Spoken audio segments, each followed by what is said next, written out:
Coming soon this week, the latest book from Studio Brainstorm, Inferior.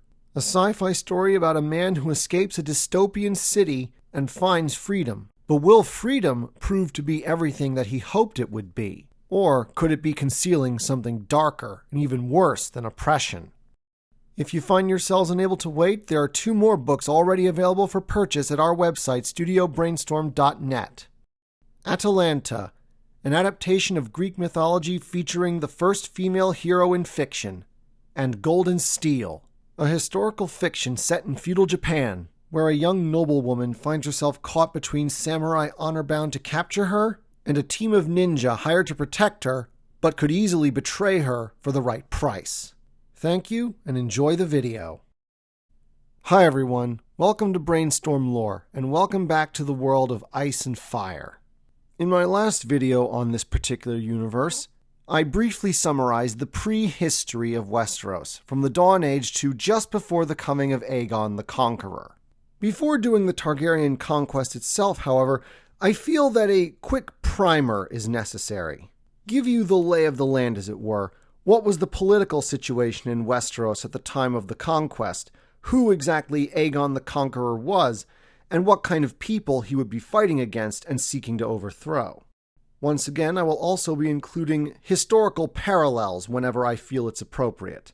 With that said, let us begin with the man himself, Aegon, first of his name, Targaryen. The most obvious historical comparison to Aegon would be King William I of England.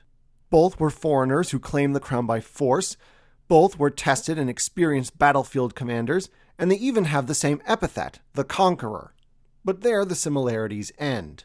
William was the bastard son of the Duke of Normandy, and only succeeded his father on the basis that the old man had failed to produce a single legitimate male heir before his death.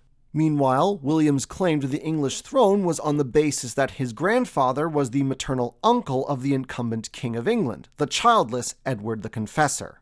According to the Anglo-Saxon Chronicle, King Edward had confirmed William as his heir, but after his death, the English nobility refused to recognize William.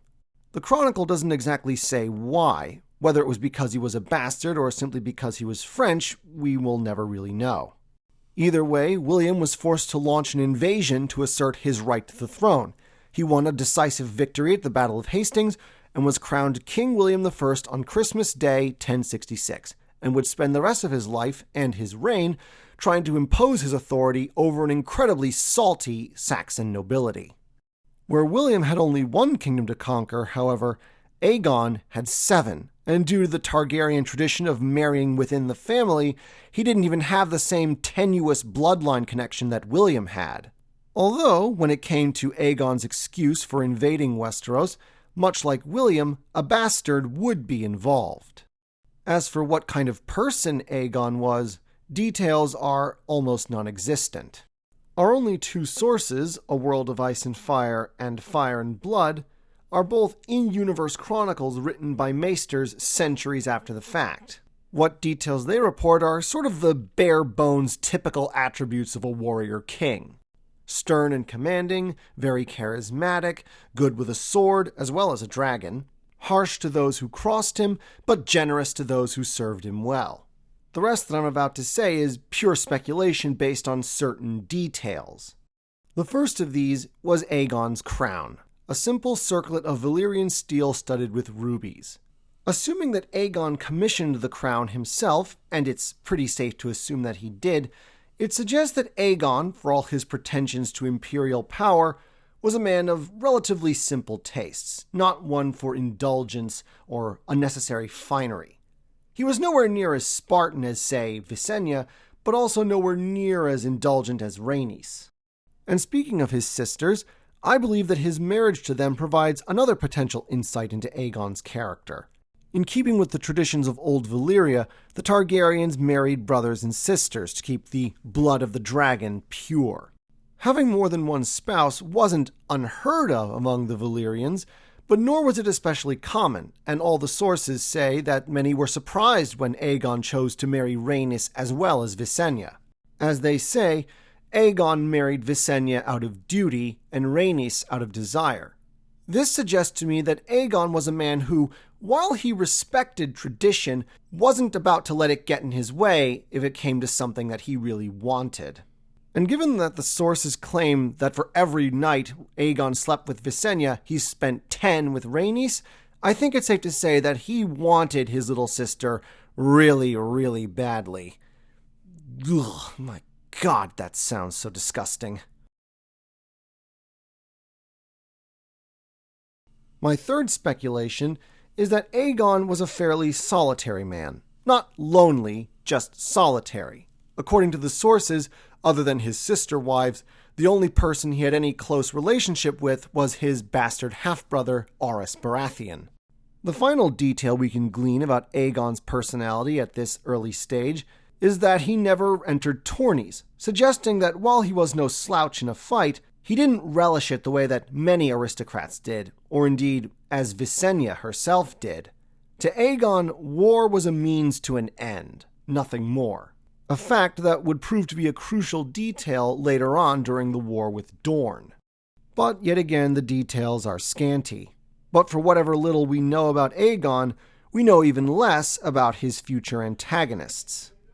All I can do at this point is make assumptions based on the character of some of their descendants. Thus, I can only assume that Torrhen Stark, the king in the north, was a typical Stark, a man whose grim and humorless nature was balanced by a strong sense of duty and responsibility. Loren Lannister, King of the Rock, was likely a brave man, but at rock bottom an opportunist, not entirely unlike his future descendant Tywin.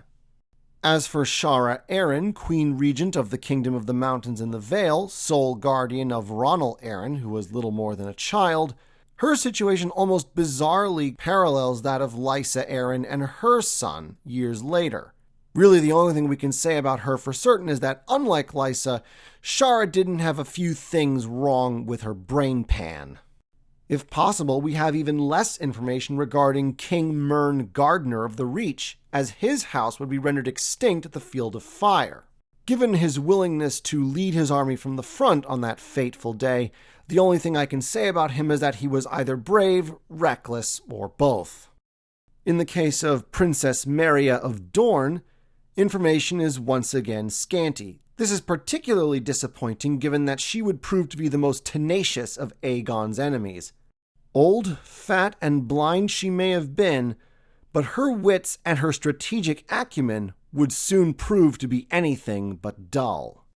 Then there was Harren the Black, Iron-born king of the Rivers and Isles, who is mostly known for forcing thousands of Riverlanders to slave away building the obscenely large castle that would bear his name, Harrenhal. Yet again, we have almost nothing to go on, and can only presume that Harren was a typical Ironborn, arrogant, scornful of anything he perceived as weakness, and a firm believer in the iron price, the idea that anything could only have value when it was taken by force. Really, there was only one of the 7 kings who we have any real knowledge of, Argilac the Arrogant of House Durrandon. Back in the old days, the Storm Kings had ruled as far south as the Dornish Marches, and as far north as the God's Eye in the Riverlands. Then, in the time of Argilac's grandfather, the Ironborn had come in and swept the Storm Kings out of their northern holdings, and the fortunes of House Durrandon had been on the decline ever since. As a young man, Argilac had worked hard to arrest this decline. He had driven the Dornish south of the Marches, and won a spectacular victory against the Reach at the Battle of Summerfield, where he personally killed the Reach's king Garth VII in single combat. But now Argilac was old, and his only heir was an unmarried daughter. He also knew that the Ironborn were not ones to rest on their laurels. Harrenhal was within days of completion, and once that was done, he knew Harren the Black would be looking for new lands to conquer, and that his territory was the most likely target. And so the King of the Stormlands reached out to the Lord of Dragonstone, offering his daughter's hand in marriage and all the land between the God's Eye and the Blackwater Bay as dowry. Aegon rejected this offer on both counts. 1, he was loyal to his sister wives and didn't need a third spouse. 2, Argilac was being pretty generous with lands that weren't his to give. The territory enumerated belonged to the Ironborn. Clearly, Argilac meant to use Aegon as a buffer between him and Harren the Black. But Aegon was not an unreasonable man and responded with a counter-offer, albeit a very, very brazen counter-offer. Argilac would bend the knee and pledge fealty to him, and his daughter would marry his good friend and general, Aerys Baratheon.